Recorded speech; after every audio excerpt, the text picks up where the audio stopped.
Muy buenos días, vamos a iniciar con nuestro webinar. Gracias a todos por estar aquí.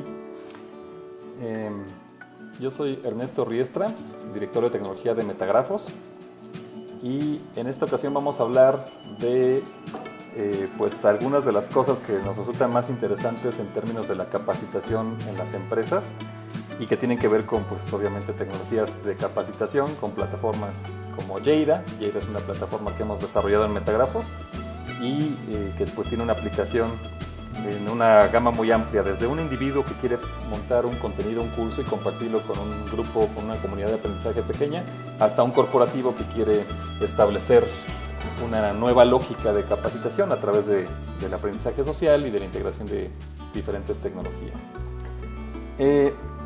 Les voy a pedir, si tienen alguna pregunta, que por favor la pongan en el chat.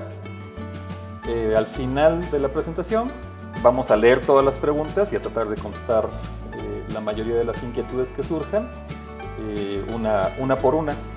Voy a concentrarme ahorita en los temas que tenemos y una vez que terminemos pues con esa exposición ya veremos los detalles. Si en cualquier momento les surge una pregunta, adelante la pueden poner en el chat. Bueno, pues adentrándonos al webinar del día de hoy, vamos a tratar tres temas o tres apartados. Primero vamos a hablar un poco de lo que ha pasado con las tecnologías convencionales de formación en línea y cómo se ha venido moviendo de ser una plataforma que quizás es más corporativa, lo que se conoce como un LMS, que tiene ciertos propósitos de diseño, pues más para atender a la alta dirección, a plataformas que están más centradas en los usuarios finales, en el proceso de aprendizaje en sí, en la generación de contenidos rápidamente y esos nuevos modelos, ¿no? El segundo aspecto que vamos a platicar tiene que ver con el concepto de aprendizaje social. Esto es algo que a nivel de la academia, a nivel de la universidad, pues se conoce bastante, se ha hecho mucho hincapié y se estudia, se avanza, y que en el ámbito corporativo pues aún puede ser novedoso, puede ser importante destacar ciertos elementos de este aprendizaje social para mejorar la experiencia de aprendizaje y de capacitación en las empresas. Vamos a hablar de ese tema en el segundo apartado. Y en el tercero, pues hay en parte de la naturaleza de Metagrafos en aspectos de innovación educativa, pues están fuertemente relacionados con explorar diferentes soluciones. Algunos nos conocerán también por lo que hemos estado haciendo con temas de inteligencia artificial o de realidad virtual, que son vehículos, son herramientas que pueden ayudarnos a mejorar en ciertas condiciones. También hay que tener cuidado, no son las panaceas para todo, ¿verdad? Son algunos elementos muy buenos para cierto tipo de aprendizaje. Entonces vamos a platicar también un poco de estos elementos. Muy bien. Hablemos ahorita de los sistemas de gestión del aprendizaje, lo que se llama Learning Management System. En general, un LMS, como Blackboard, SumTotal, Moodle, etc., son tecnologías de información, son sitios, son portales a donde puedo acceder yo para consultar contenidos, y están mucho más asociados a tecnologías corporativas. Es más cercano un LMS a un ERP que a pues cualquier otra solución más social, si quieren hasta disruptiva, para la enseñanza, ¿no? Entonces el primer salto que se ha venido dando en los últimos años es el movimiento de un sistema tipo LMS hacia lo que se llama MOOC. MOOC es el acrónimo de Massive Online Open Courseware. Son plataformas en donde la lógica es muy diferente, se trata de contenidos mucho más concretos, y uno de los precursores de todo este esfuerzo es el MIT, que lanzó, basándose en contenidos que ya tenían desarrollados, en videos que habían capturado de muchas de sus clases, lanzó esta versión de cursos en línea que llaman MIT Open Courseware. Para mí son uno de los mejores casos que ha habido de impacto, ¿no? Con contenidos y con profesores muy, muy reconocidos para hacer esta distribución como pues, un poco más justa, si quieren hasta socializar un poco este conocimiento y no necesariamente tener que estar en el aula y pagando un fee dentro del MIT, ¿no? Lo cual es mucho decir. La evolución entonces la podemos ver en varias dimensiones. Yo aquí quiero plantear 4 dimensiones importantes. Primero el qué, es decir, qué tipo de contenidos, el cómo los generamos, cómo producimos estos contenidos, cuándo y dónde, en relación con la accesibilidad o la temporalidad que puedo acceder a los contenidos, y los porqués, ¿no? Que reflejan más los aspectos pedagógicos. Entonces, si comparamos estas dos tecnologías, vamos a notar una cierta tendencia. En lo que son tipos de contenidos, en un LMS tradicionalmente se usan contenidos un poco más largos, temas que pueden hasta durar en ocasiones 1 hora. Hoy por hoy todavía nos ha tocado trabajar con algunos clientes que tienen la idea de hacer un curso en línea de esa duración, ¿no? Y puede ser muy, muy cansado para el usuario. Los MOOCs empiezan ya a buscar, pues como bloques mucho más sencillos, están implementando un tanto mejor ese concepto de objeto de aprendizaje, es decir, un elemento autocontenido que en 15 minutos me puede dar a mí una temática y no tengo que consultar o de una sola sentada pasar por todo un curso. Y tienen pues también la característica de ser pues prácticamente on demand. Los LMS siguen teniendo la idea de programar periodos de impartición, mientras que el MOOC es una lógica pues de una permanencia, digamos, de los contenidos. ¿Qué hay respecto a la producción? Ambas plataformas siguen haciendo uso, digamos, de herramientas de producción multimedia, de videos. Sin embargo, la tendencia en los MOOCs suele ser más hacia el uso de videos como principal medio para la comunicación, un poco menos los interactivos, aunque pues, pueden ser también de valor, pero el problema que tenemos ahí es que en términos de producción es mucho más difícil hacer un interactivo que generar un video, ¿no? Y hoy por hoy hay muchas plataformas que nos permiten hasta del celular generar contenido muy rápidamente, ¿no? Respecto al acceso, la gran ventaja de los MOOC respecto a los LMS, y no necesariamente significa que yo no lo puedo implementar en un LMS, pero está en el tipo de acceso que yo tengo. En un LMS se prevé un acceso secuencial. Entonces entro a un tema y voy pasando a los siguientes, y si no termino los anteriores no puedo avanzar. En un MOOC la idea es poder acceder a cualquier elemento en cualquier instante, y lo que yo quiero lograr con eso es que pues quizá en este momento, si yo tengo un problema en mi actividad laboral y quiero resolver con algún conocimiento que sé que está por ahí, pueda acceder directamente a ese bloque para repasar o refrescar un poco lo que ya conozco, si es que ya lo tomé, o si no lo tomé inclusive, pues entenderlo para poder resolver mejor lo que tengo enfrente, y no tener que separarme demasiado para tomar el curso, lo cual pues posiblemente esté fuera de las posibilidades para resolver algo rápidamente, ¿no? Y finalmente el tema pedagógico, el LMS suele estar centrado como en el instructor, suele tener muy buenas herramientas para que el instructor gestione a la comunidad, pero no tanto para la interacción social, aunque muchos sistemas implementan desde luego foros y mecanismos pues, para comunicarnos. Hay un principio que ahorita vamos a tratar que no está del todo bien establecido en un LMS normal, que tiene que ver con la posibilidad de tener muchos autores y poder tener un enriquecimiento, digamos, de la información y el conocimiento de todos los usuarios, no solo de un instructor. En un MOOC se da un poco más esa interacción pues entre estos participantes. Si vemos entonces la tendencia, podemos notar que hay una siguiente fase hacia la que nos estamos moviendo. No hay un nombre muy definido, pero empieza a haber ciertas nociones en tipo de contenidos. Hay conceptos que llaman ahora microprogramas o microcursos. Y también la idea de que estos contenidos puedan colocarse just in time o just in place, según se requiera en ese momento, ¿no? En la parte de producción, pues empieza a haber más herramientas de streaming en tiempo real, inclusive, como decía, desde celulares, y mucha más posibilidad de intercambio entre usuarios. Desde herramientas como Facebook Live, donde puedo estar viendo la reacción de las personas en tiempo real, hasta pues, la comunicación que puedo tener yo en plataformas como esta que estamos usando en este momento. El acceso no solo se da en las plataformas que están surgiendo de forma aleatoria, sino que en ocasiones también es dinámico. Hay una tendencia también de aprendizaje adaptativo, en donde en función de mi avance se me pueden presentar diferentes tipos de materiales. Y eso es también muy valioso, porque yo puedo tener algo que al mismo tiempo es masivo, pero customizado, personificado, lo que llamamos ahí personificación masiva. Y pues por la parte pedagógica estamos centrándonos un tanto más, no solo en una persona, sino más como en roles intercambiables, bajo la lógica de lo que es una comunidad de aprendizaje o una comunidad de práctica. La idea aquí es que no solamente un solo individuo sea el experto y los demás reciben el conocimiento, sino que hay gamas también para distribuirlo.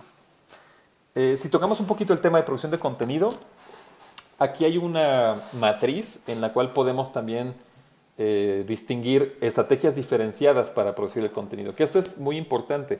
En ocasiones, digamos, anteriores, o bueno, finalmente en los años pasados, la producción de contenido suele ser como muy minuciosa, se hace una gran inversión en contenidos multimedia, en interactivos, y la tendencia que empezamos a ver es que quizá ya no se haga tanto esto, se reutilicen muchos materiales, hay forma de acceder ahorita a plataformas en línea pues que me permiten hacer muchas cosas que antes me hubieran llevado a sentarme con una herramienta muy tradicional de Adobe, por ejemplo Captivate, y que ahorita puedo configurar rápidamente y utilizar dentro de mis contenidos. Y hay muchísimas plataformas que nos permiten hacer eso.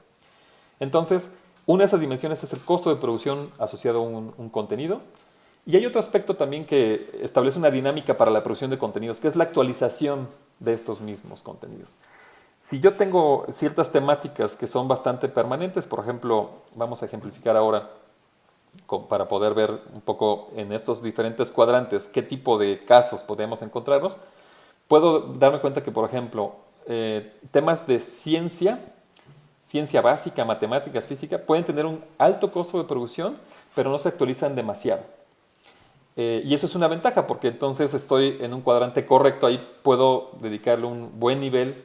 Nos ha tocado a nosotros hacer algún esfuerzo en ese sentido, desarrollamos también un laboratorio de matemáticas para una universidad y ahí nos tocó pues hacer un esfuerzo bastante intenso de varios meses, pero en algo que pues permanece, ¿no? Que finalmente esto se queda a lo largo de varios semestres y es útil, ¿no? Si me voy al otro polo, hay ciertos temas que tienen una actualización muy regular y que al mismo tiempo tienen pues, costos de producción bajos. Por ejemplo, los temas de regulación gubernamental o fiscales, el tema, digamos, de generar cada cierto periodo, al menos cada año, una renovación de contenidos para platicar de la miscelánea fiscal y las nuevas reglas de operación pues, para toda la cuestión impositiva. Es fácilmente actualizable, quizá no requiere un alto costo de producción. Hay un cuadrante, digamos, en donde hay una actualización muy intensa y un costo de producción alto. Por ejemplo, si hablamos de temas de alta especialización, aeroespacial, industrias de energías novedosas, renovables, en fin, microelectrónica, en donde hay, por la dinámica de innovación del sector, hay necesidad de actualizar.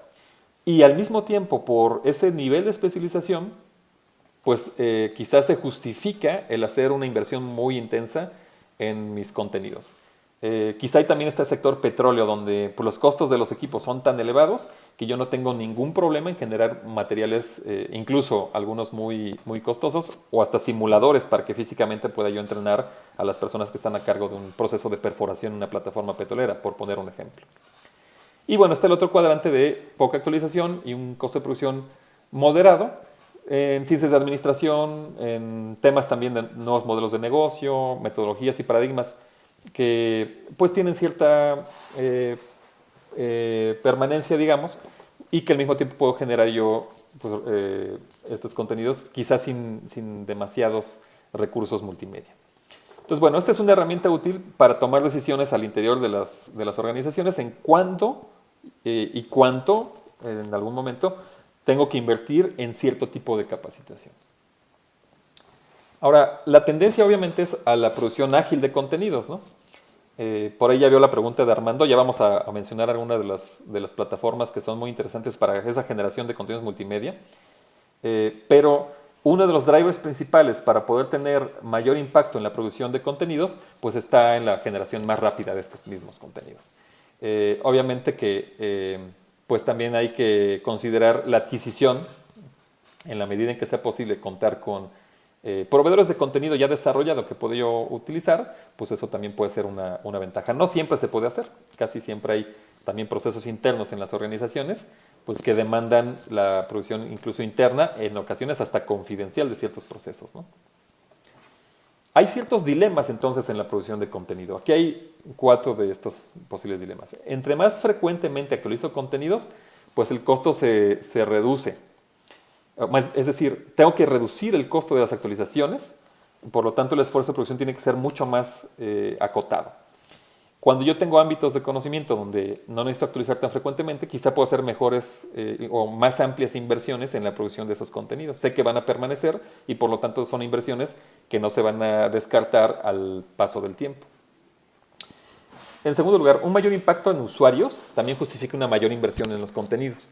Pero aquí también hay un dilema fuerte. A veces pueden ser pocos usuarios, pero muy calificados. Entonces, si estoy pensando en un laboratorio donde tengo operadores de microscopios electrónicos, pues no porque sean 2 significa que no los capacite. A lo mejor al contrario, por el tipo de actividad que tienen, tengo que tener una intensidad de capacitación mucho más alta. Hay un tema también aquí importante que es si yo masifico y democratizo la producción de contenido, que es una tendencia muy fuerte, ya no tener un área central que se encargue de todos los contenidos, o un proveedor o 1 o 2 o 3, sino tener una variedad mucho más grande e incluso permitir que los colaboradores de la organización también produzcan materiales, también capaciten, ¿no? Ahí hay un dilema fuerte porque entre más democratizo, mayor impacto puedo tener en una calidad de mi resultado. Puede ser menor la calidad si yo permito que cualquiera haga contenidos sin un guión o sin un esquema, sin un acompañamiento, sin una asesoría de cómo generar esos contenidos de forma homologada. Y hay muchos ejemplos, nos ha tocado vivir experiencias también, al menos en un entorno que se llama Second Life, cuando hicimos también una serie de contenidos para formación ingenieril, pues te encuentras con tanta variedad de cosas que ya no está uno muy seguro de que eso sea el ideal. Sin ir más lejos, algunos de los MOOCs actualmente, hay unas plataformas muy importantes, ya empiezan a ser como demasiado dispersas. Entonces, en un mismo MOOC puedo tener un material en temas pues, que quizá no tienen nada que ver con lo que yo quiero poner y eso pues también afecta un poco la calidad de lo que yo quiero llevar.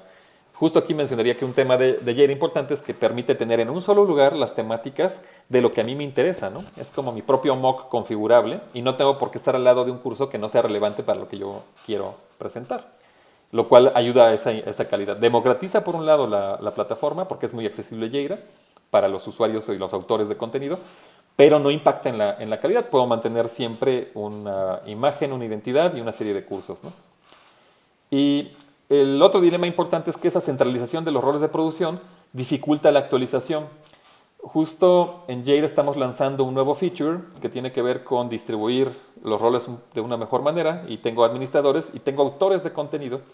Los autores pueden ser múltiples y ellos tienen privilegios para crear materiales. Entonces eso me ayuda a descentralizar, ¿no? No tengo un área que se encarga de todo y tiene que montar todo, sino que puedo tener a varias personas que de una forma rápida pueden estar generando materiales y yo los tengo centralizados en ese rol de administración. Entonces, pero es importante también considerar eso, en qué tanto centralizo y qué tanto descentralizo. En principio, lo más importante de un área central de capacitación es poder tener la supervisión de qué es lo que está ocurriendo. En ocasiones lo que se presenta es que se hacen responsables de todas las cosas y eso entonces empieza a ser pues, un reto también organizacional muy fuerte, ¿no? ¿En dónde quedan ahora los estándares en relación con todo esto? Porque algo que habrán notado ustedes es que en las plataformas modernas MOOC no se habla de SCORM. SCORM es este formato, es el acrónimo de Shareable Content Object Reference Model, que estableció una organización que se llama ADL, del Departamento de Defensa de los Estados Unidos, para poder interoperar estos contenidos de una plataforma a la otra. Es una buena idea y es importante poder estandarizar. Genera, digamos, una serie de atributos de ese contenido que el sistema es capaz de recuperar. En particular, hay 2 temas que SCORM implementa y que son muy importantes. El progreso en un contenido, sobre todo si es un contenido muy extenso, es importante que si me salgo y regreso, esté yo en el mismo punto. Y eso está bien normado y bien establecido dentro de SCORM. Y el segundo es la calificación o la evaluación. Hoy por hoy el problema de SCORM es que esa evaluación o calificación tiene un digamos, un rango semántico muy reducido. Es decir, puede ser la calificación de examen numérica y se acabó. Y no hay muchas actividades que yo pueda reportar a través de ese estándar. El problema que hay con SCORM también es que es un esquema muy arraigado en el sector de e-learning. Entonces se utiliza casi como un requerimiento cuando a veces no se entiende muy bien por qué estamos pidiéndole a un proveedor o a un desarrollador de contenido que sea un material SCORM. A veces es porque está ahí simplemente, ¿no?, en los requerimientos, pero exactamente por qué estamos pidiendo SCORM, pues normalmente no está muy claro eso. ¿Para qué son los estándares realmente? Pues son, en esencia, para hacer compatibles los sistemas. Y sin embargo, hay una cuestión aquí importante. Yo me he encontrado con que a veces la frecuencia de actualización de contenidos es tan alta que ya el tenerlo estandarizado, el propósito, digamos, de migrar de plataforma nunca se presenta. Es muy raro, yo no me he topado por el momento, todavía con el caso muy seguido, de que una empresa decida migrar de una plataforma como SumTotal de pronto a Blackboard y que esté entonces pensando en migrar todos sus contenidos y qué bueno que los hicimos en SCORM porque vamos a saltar hacia acá. Por lo regular, cuando hacen esa migración, ya hay también la necesidad de renovar todos los contenidos. Entonces, realmente no está funcionando en el estándar en esa dirección. Por eso la pregunta, ¿qué se actualiza más rápido? ¿Los contenidos o los sistemas informáticos? El otro aspecto es dónde se consume esa información generada por los participantes. A veces estoy reportando yo en el LMS y ese LMS se conecta con una base de datos y con un ERP, pero ni siquiera tengo acceso a la información para entender qué pasó con esa comunidad de aprendizaje. Y la realidad también entonces es que hay muchas otras cosas que puedo yo empezar a reportar y aquí es a donde entran estándares como XAPI, Experience API. XAPI también se conoce como TINCAN, es como la evolución de SCORM. También es un estándar empujado por el Departamento de Defensa de los Estados Unidos y por ADL, el Advanced Distributed Learning.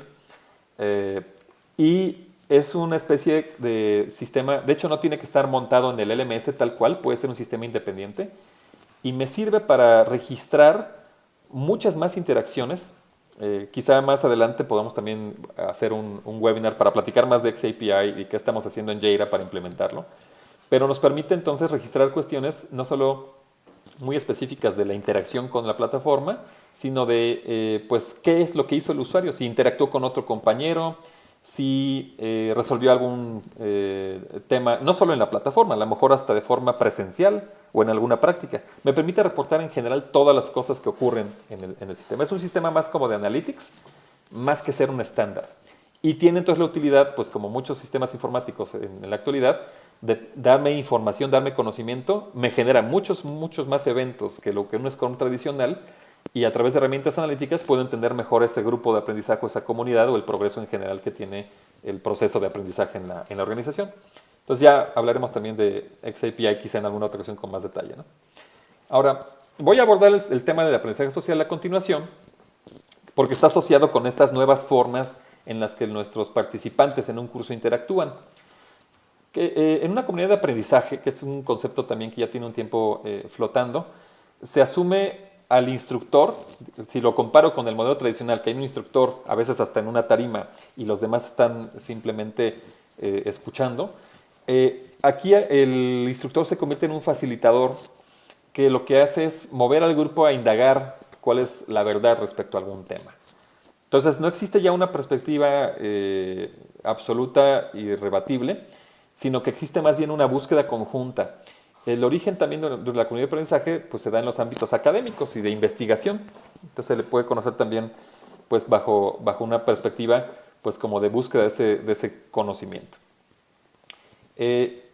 Una de las características que tiene este tipo de comunidad de aprendizaje es que hay esferas que se tocan. Hay una esfera que se refiere a la presencia social, es decir, a la interacción con otras personas. Hay una esfera cognitiva que más bien refleja lo que la persona hace en relación con el conocimiento, la interacción que tengo con ese conocimiento.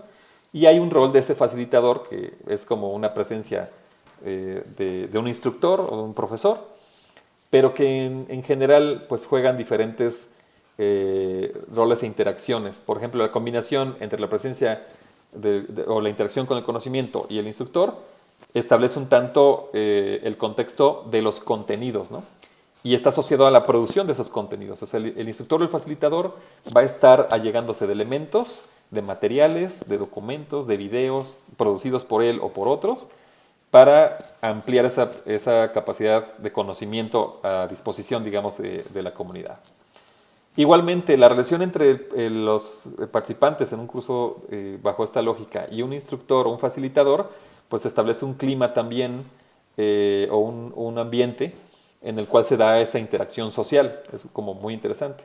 Y finalmente hay una parte que es como el soporte discursivo, que tiene que ver con lo que ya los participantes hacen con ese conocimiento y cómo pueden aportar. Por eso es un discurso, no es meramente recibir el conocimiento, sino es también generar elementos que aportan a todos, incluyendo al facilitador o al instructor.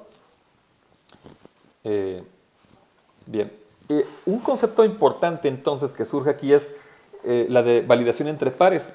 En una comunidad de aprendizaje, quizá ya no es tan importante el premio Nobel o el non plus ultra, digamos, que conoce todo, sino que el entorno se vuelve más dinámico. Y en un momento determinado, una persona puede ser experta en algún tema porque ya lo hizo y comunicar esto a sus compañeros, pero en el otro momento él recibe de los compañeros.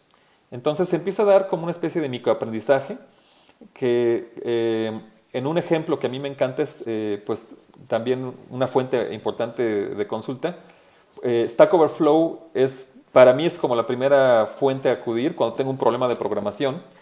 ¿Y cómo ocurre la interacción ahí? Pues alguien ya resolvió ese problema, lo publica, o alguien tiene más bien un problema, pone una pregunta, y quienes lo hemos podido resolver, a lo mejor lo respondemos, y la comunidad es la que empieza a evaluar si esa respuesta es correcta o no, si les ha funcionado o no, y es una validación entonces entre toda esa comunidad.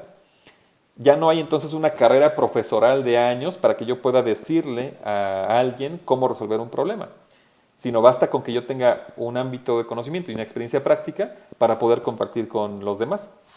Entonces, si comparamos estos dos sistemas, en el sistema tradicional tengo un rol de profesor y tengo a todos los demás que están atendiendo. Hay un nuevo sistema entonces en el que podemos pensar, en el cual hay múltiples instructores distribuidos en la comunidad y estos roles se intercambian, ¿no? Entonces, si yo comparo estos dos, podemos ver estas como visualizaciones muy simples, ¿no? Tengo en el centro un instructor y acá hay como instructores distribuidos. Si vamos un poquito más allá, yo hablaría de pues esas comunidades en un continuo, yo le llamo el continuo de aprendices maestros, a una idea de que no todos somos maestros el 100% del tiempo, ni todos somos aprendices el 100%, sino es un rol dinámico. Y por eso lo trato de reflejar como con gradaciones de color. No todos son absolutamente alumnos, ni todos son absolutamente profesores o maestros. Ese continuo entonces tiene un valor también social, porque además me da una posibilidad de identificarme con mi instructor.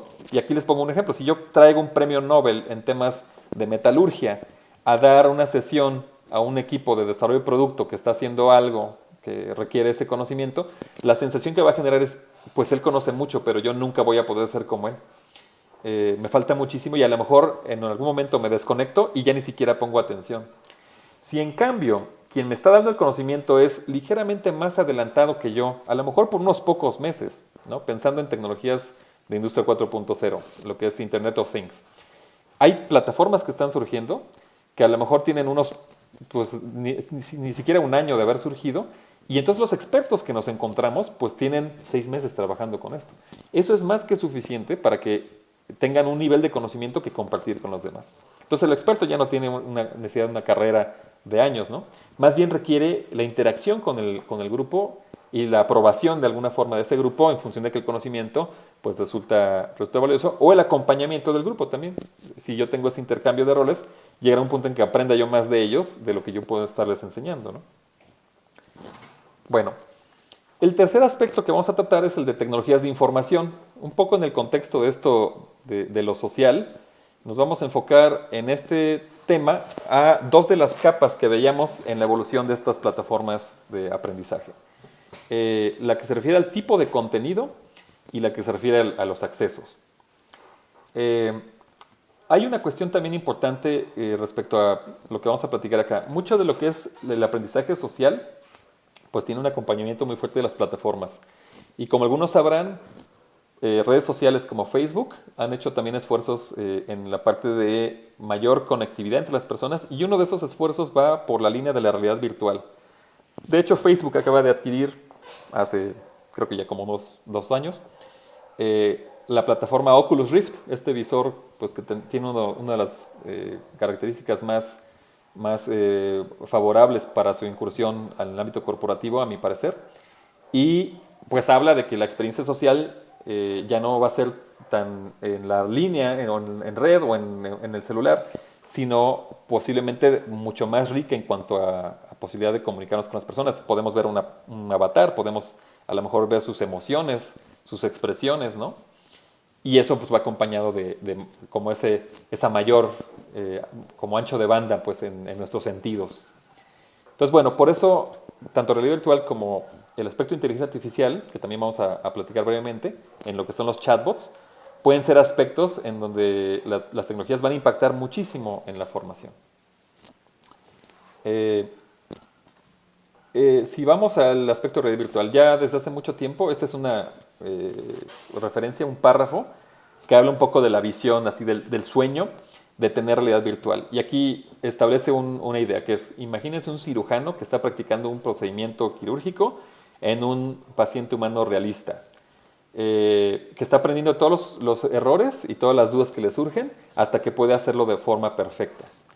La idea es que a través de la realidad virtual pueda estar yo en condiciones, digamos, de entender mucho mejor el contexto en el que estoy operando o en el que estoy trabajando y mejorar aumentada la realidad virtual y la realidad mixta. Son variantes del mismo concepto que tienen diferentes atributos tecnológicos. La realidad aumentada tiene una madurez alta y muchas de las experiencias de realidad aumentada se dan en el celular. Utilizo yo entonces mi cámara para poder ver una escena y sobre esa cámara o sobre esa imagen sobrepongo un modelo tridimensional. Es una tecnología que pues, puede acceder potencialmente a millones de usuarios porque tenemos ya la mayoría smartphones que tienen las características para poder correr este tipo de aplicaciones. Y tiene un precio razonablemente bajo en términos del hardware. Siempre el tema del contenido es el que implica, para mí es como un iceberg. La punta del iceberg es el hardware que estamos usando. Pero realmente el grueso del cuerpo es la inversión principal, que es la producción de contenido. Y por ello también el tema de reutilizar contenidos se vuelve muy, muy relevante. Lo que es realidad virtual consiste en visores en los cuales estamos aislados del entorno, tienen una madurez intermedia, son muy utilizadas en comunidades de videojuegos, es decir, el ámbito de los gamers, y pues tienen un impacto sobre decenas de miles de usuarios, quizá no millones, está mucho más restringido, pero tiene como ventaja principal una mayor inmersión e interacción. O sea, la experiencia en general de un visor como el caso de Oculus Rift o como Vive de HTC es muy buena. Sin embargo, requieren de hardware especializado y en ocasiones hasta de cierto montaje. Solo una persona que tiene un espacio en su casa adecuado puede poner una consola de videojuegos y tener un tipo de experiencia de este tipo, montando sensores, y puede ser un poquito complicado. El precio puede ser más alto que el que encontramos en la distribución a través de móviles, pero pues tengo esas mejoras en atributos. Y una tecnología que es lo que llaman realidad mixta, que para mí es la que tiene más potencial, pero obviamente está en una etapa muy temprana en el ciclo de innovación en este punto, es básicamente visores como el Oculus Rift se comercializan bajo esa idea de realidad mixta. ¿Y qué son? Pues son visores transparentes en donde combino yo los dos conceptos de realidad aumentada, es decir, veo la realidad y sobrepongo una imagen. Y al mismo tiempo tiene características tridimensionales, yo puedo ver estereoscópicamente, es decir, las cosas tienen volumen y tienen una relación entre sí. Esa combinación es muy interesante. Si ustedes han jugado con algún visor de realidad aumentada y tienen, por ejemplo, un iPad o un iPhone, siempre queda como la sensación de que estamos viendo el sueño de alguien. Entonces, veo yo a través del dispositivo el objeto tridimensional en la realidad, pero me gustaría quitarme este visor, que es plano, para poder verlo con mis propios ojos, ¿no? Eso es lo que ofrece la realidad mixta. Son hologramas realmente que se proyectan en el entorno. Tiene un impacto muy reducido por el momento porque son tecnologías que apenas están entrando. Este visor de HoloLens lo comercializa Microsoft tiene un costo alto. Cada visor ahorita está costando $3,000. Entonces no es fácil tampoco distribuir en una organización varios de estos visores para ningún propósito por el momento. Pero como empiecen a avanzar y a reducir el costo, seguramente va a haber ciertos drivers provenientes de sector de videojuegos que van a hacer que los costos bajen. Y ahí es donde podemos tener una oportunidad para el ámbito de la capacitación. Entonces, bueno, con este comparativo uno se puede dar cuenta de hasta dónde puede uno avanzar o hasta dónde mejor no es el momento, porque también la lógica que hemos tenido siempre en Metagrafos es asesorar muy bien respecto a las tecnologías. Yo como ingeniero, desde luego, sueño con ver robots caminando por la calle, ¿no? Pero si no es práctico y no es alguna cuestión que cubre una necesidad real, no tenemos por qué hacerlo. No hay que adoptar tecnología por adoptarla. Hay que pensar muy bien en su ámbito de aplicación y en el impacto que va a tener y el retorno de inversión finalmente de esa tecnología. Bueno, aquí redundo un poco en este aspecto. Menciono nuevamente que Facebook justo está combinando ambas cosas y que aunque ahorita la realidad virtual es bastante aislada, si yo me pongo un visor, pues es como mi propia experiencia y no tengo mucha interacción con los demás, ¿no? Hay maneras en las que podemos empezar a ampliar. HoloLens justamente con su visor de realidad mixta tiene ya esa posibilidad de tener grupos, ¿no? Si yo tengo varios visores, ambos pueden estar, o varias personas pueden estar viendo la misma escena o el mismo holograma y compartir sus opiniones ahí en persona, ¿no?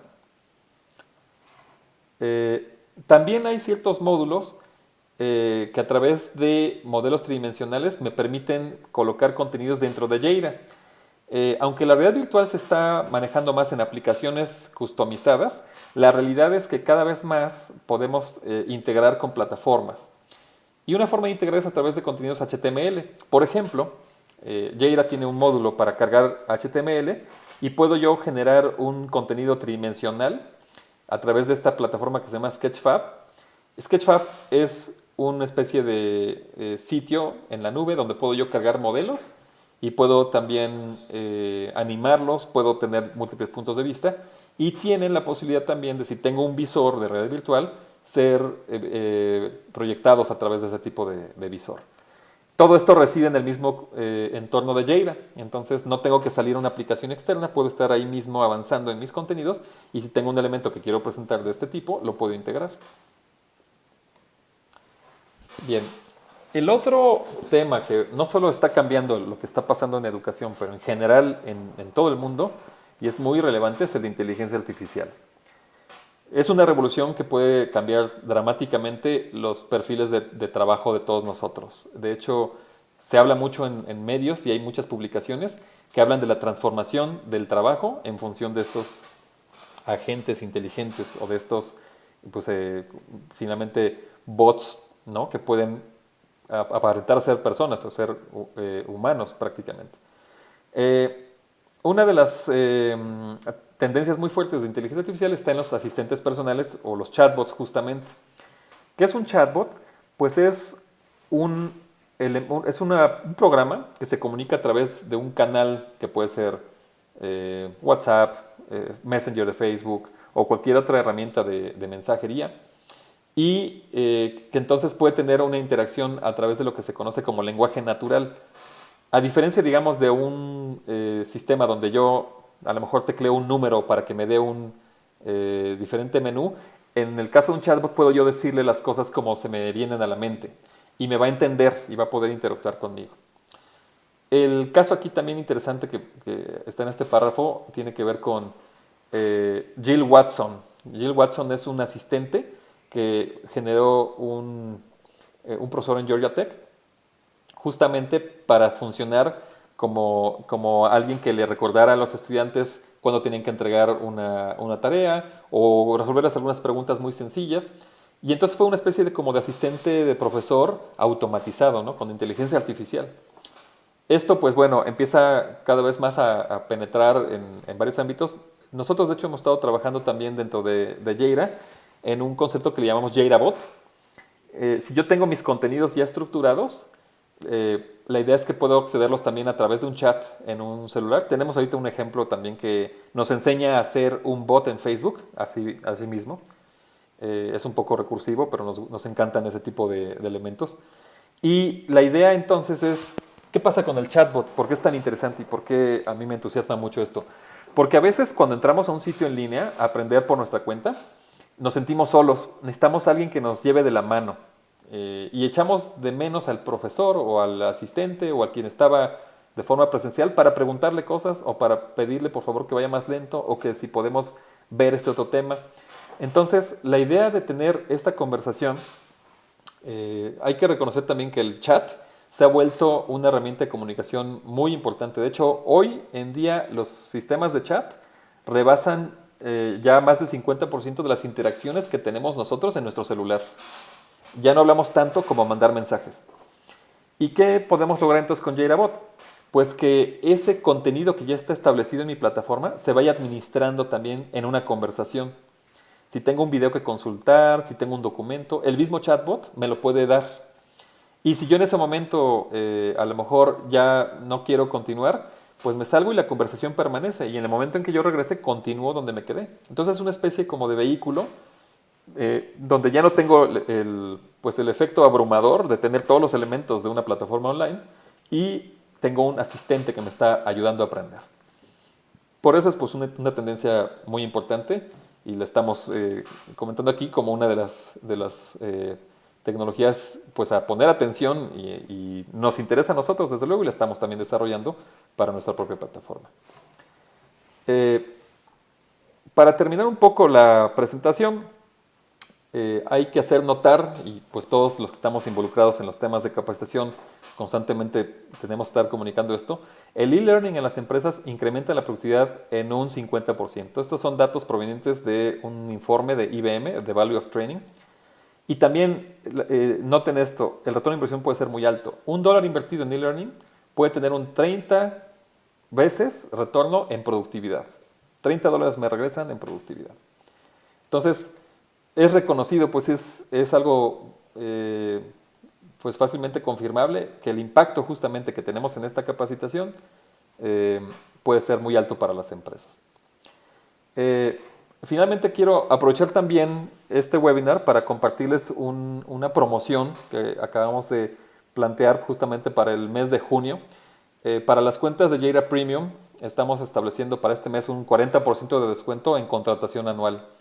Jira Premium es una versión de Jira, justamente con buen match para las organizaciones, para las áreas corporativas de capacitación. Y si quieren también más información, pues desde luego estamos a sus órdenes para platicar más del tema. Muy bien, pues pasamos entonces si quieren ahora a la parte de preguntas y respuestas y pues muchas gracias por la atención. Les voy a pedir por favor que lo hagamos a través de chat. Me encantaría abrir micrófonos, pero tenemos algunos detalles también de configuración que nos impiden hacerlo sin feedback, a pesar de que tengo mis audífonos puestos. Entonces, bueno, si quieren vamos platicando un poco de las preguntas. Nos pregunta Armando Hernández si puedo hablar de algunas herramientas para producción de contenidos multimedia. Sí, hay varias plataformas. Una de las que nos ha llamado mucho la atención recientemente es H5P. Es como un sitio en donde puedo yo ingresar, crear una cuenta y hay pues decenas de templates de diferentes tipos de contenido multimedia, desde cuestionarios, herramientas tipo mix and match, ¿no? Donde tengo que hacer concordar dos sets de imágenes con sus respectivos definiciones, videos interactivos que se detienen en algún momento para explicar algo o para hacerle una pregunta al usuario y luego continúan con el video, en fin. Así como H5P hay otra cantidad de plataformas. Estamos también pensando pronto hacer como una publicación en nuestro blog, enlistando las que más nos llaman la atención. Pero son muy interesantes porque cambian esa lógica de me tengo que sentar y tomar a un desarrollador de Captivate, por poner el ejemplo, que es muy buena plataforma, no digo que no lo sea, pero que al final implica también un costo, una dificultad. O sea, si yo soy quien tiene el conocimiento y me gustaría trabajar como si fuera un PowerPoint, pues no me gustaría detenerme a que alguien me lo implemente, sino a veces necesito yo tener las herramientas, ¿no? Otra herramienta útil por ahí es Emaze.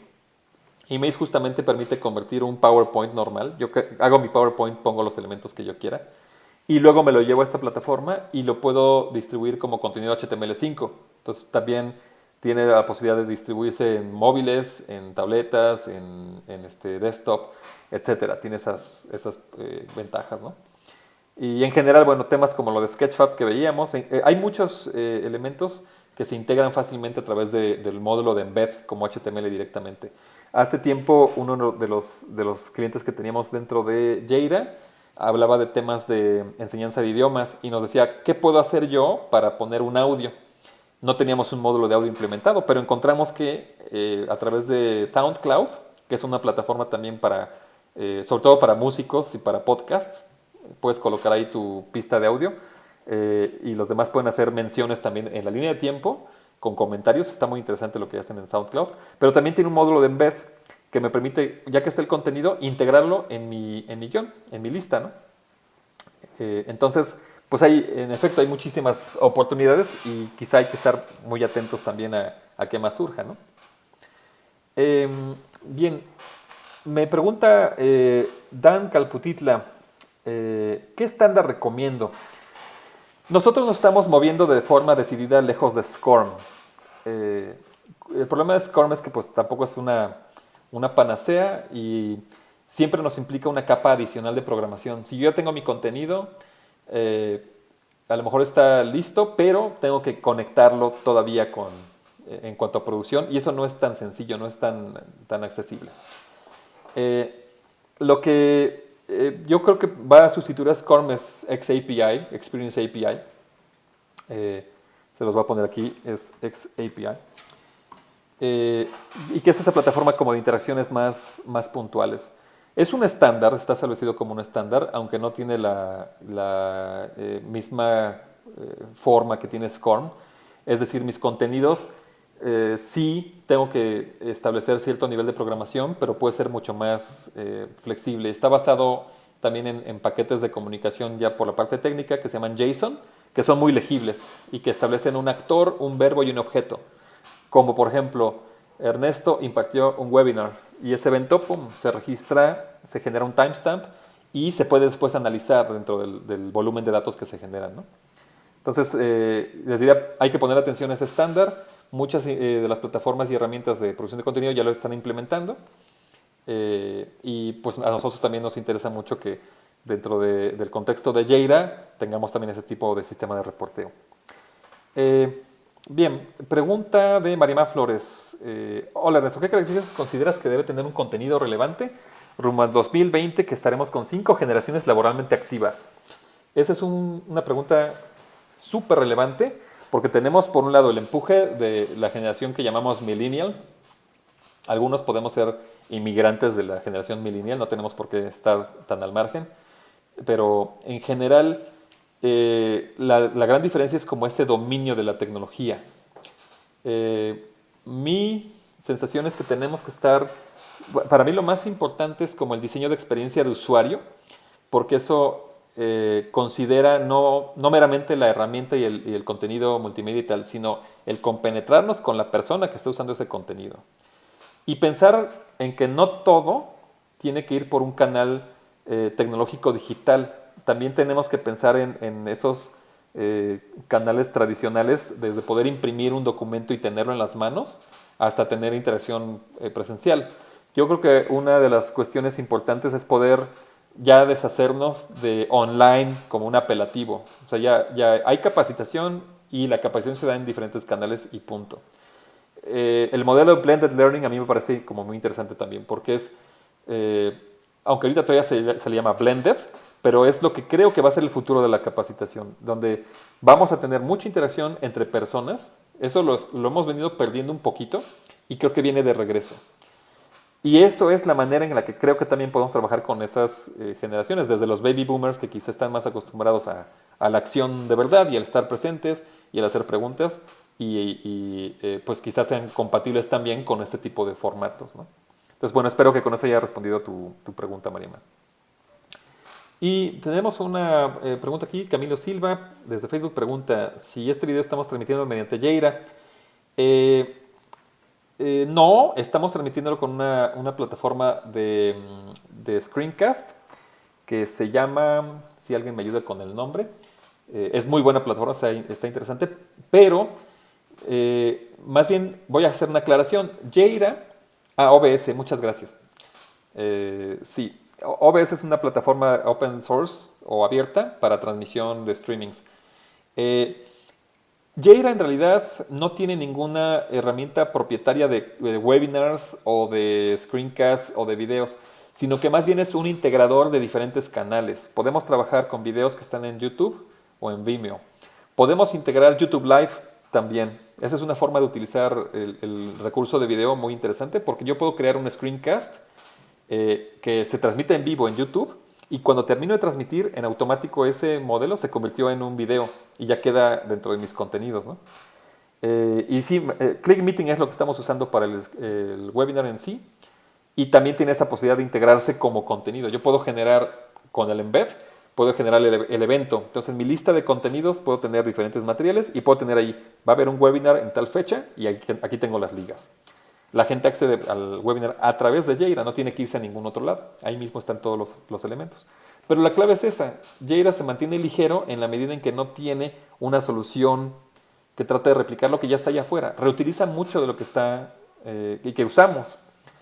Y un poco la lógica tampoco es complicarlo más allá. La interfase de Jira, por ejemplo, en cuanto al visor, se parece bastante a un playlist, como los que estamos acostumbrados a usar en Spotify o en iTunes. Entonces buscamos con esto que Jira se acerque más a la experiencia digital cotidiana de las personas, ¿no?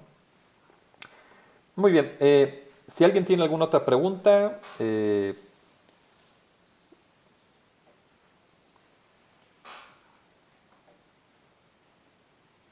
vamos a ver si alguien nos hace alguna otra pregunta. Y si no, bueno, ya estamos por cumplir la hora de transmisión. Podríamos ir rematando pues ya con algunos comentarios finales muy rápidos. Sí, bueno, les reitero la invitación que hacemos para registrarnos en el newsletter de Metagrafos. Ahí ya nos publicaron la liga. Ahí estamos compartiendo no solo lo que tiene que ver con este webinar, sino otra información también que normalmente publicamos de forma regular.